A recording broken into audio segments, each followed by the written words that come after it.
नमस्कार, म Shivnarayan Yadav, chairperson ABS college.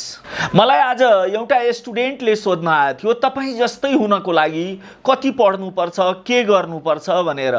अनि मैले भने मभन्दा राम्रो भन्ने हाम्रै क्याम्पसमा मभन्दा राम्रा सरहरू हुनुहुन्छ, त्यस्तो भन्ने हो मभन्दा राम्रो भन्न। जस्तै हाम्रो डाक्टर विदुर पराजुली, उहाँ साउथ कोरियाबाट पीएचडी गर्नुभएको छ, 15 वर्ष अल युनिभर्सिटीमा नै पढाउनु भयो।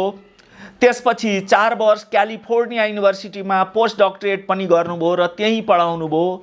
त्यसपछि विभिन्न कारणहरूले गर्दाखेरि यहाँ आउनुभयो। यहाँ उहाँ फाउन्डर पनि हुनुहुन्छ, प्रिन्सिपल पनि हुनुहुन्छन्।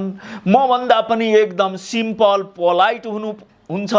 यसभन्दा पहिला ब्याचमा उहाँले प्रुभ पनि गर्नुभयो। हाम्रो फर्स्ट ब्याचमा 126 जना विद्यार्थी एडमिसन भएको थियो। त्यसमा उहाँकै कारणले होला कि 121 जना विद्यार्थीलाई हामी राम्रो गराउन सक्यौँ।